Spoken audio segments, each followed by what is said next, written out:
There is a monkey in Japan right now who has never learned to walk on four legs because no one around him did. And the scientists who study this say it reveals something deeply uncomfortable about how human identity works. Yeah. Silence one beat today. Our deep dive is pulling from a stack of ethology papers, zookeeper observational notes, and neuroplasticity studies to crack open the reality of what this animal actually is. Right, because if you see a video of this Japanese macaque, his name is Punch, by the way, at the Ichikawa City Zoo, strutting across his enclosure on two legs, your first thought is that it's just, another cute animal clip. Exactly, but it's not. It is this massive, flashing neon sign pointing directly at a scientific mystery about the architecture of the primate brain. Yeah, because when you watch him walk, you immediately realize something is completely off physiologically. Like, let's just look at the anatomical mechanics here for a Yeah, second. they aren't built for that. Not at all. I mean, macaques have a pelvic structure and a spine built for quadrupedalism and a horizontal suspension. Their center of gravity is entirely different from ours. So it takes real effort for them. Huge effort. If a wild macaque needs to look over tall grass, it might stand up for a few seconds. But to do that, they have to forcefully engage their core and thigh muscles just to fight gravity and keep from tipping forward. Oh, wow. Yeah, it's physically exhausting. It's this temporary, unstable posture before they drop back down to knuckle walking, which is, exponentially more efficient for their skeletal alignment.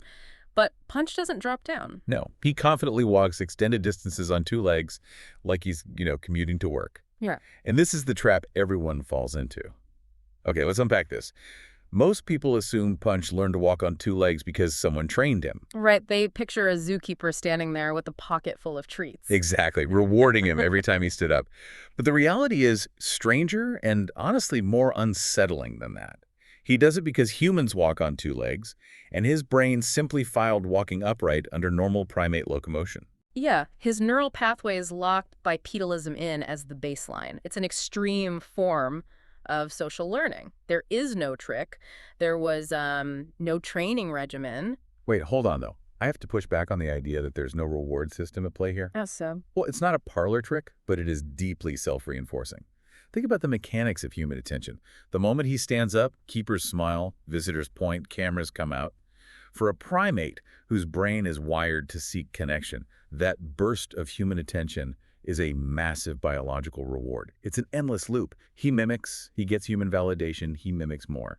I mean, you were describing the maintenance of the behavior, but that doesn't explain the origin. You have to ask why human attention functions as a biological reward for a macaque in the first place. Because he's in a zoo. Well, no, for a wild macaque, human attention means absolutely nothing, or it signals a direct predatory threat. For Punch, it means survival. And that forces us to look at the core mechanism driving his entire existence, which is imprinting.